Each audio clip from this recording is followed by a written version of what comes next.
आताची सर्वात मोठी न्यूज, अजित पवार घेणार मोठा निर्णय. राष्ट्रवादी काँग्रेसमध्ये काय काय बदलणार? राष्ट्रवादी काँग्रेसच्या अजित पवार गटाकडून शिर्डी येथे सुरू असलेल्या राष्ट्रीय अधिवेशनात पक्षामध्ये मोठ्या संघटनात्मक बदलाची तयारी सुरू आहे. पक्षाच्या कार्यकारिणीत फेरबदल करणे, स्थानिक तसेच राष्ट्रीय पातळीवर नवीन नेतृत्व निर्माण करणे आणि आगामी स्थानिक स्वराज्य संस्थांच्या निवडणुकांसाठी पक्षाची ताकद वाढवणे या उद्दिष्टांवर अधिवेशन केंद्रित आहे. अजित पवार गटाची संघटनात्मक रणनीती. शिर्डीच्या अधिवेशनस्थळी पोहोचण्याआधीच अजित पवार यांनी सपत्नीक साईबाबांचे दर्शन घेतले. यानंतर पक्षाच्या बैठकीत संघटनात्मक बदलांवर चर्चा झाली.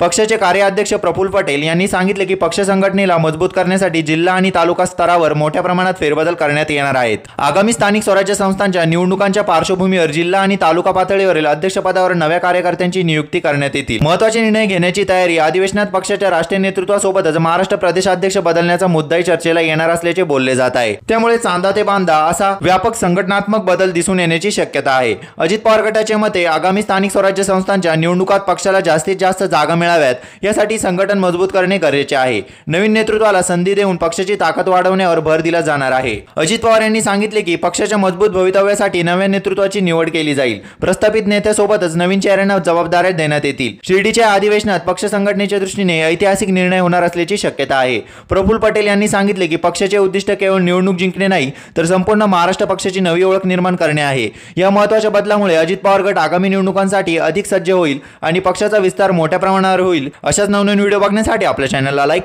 आणि सबस्क्राईब करायला विसरू नका.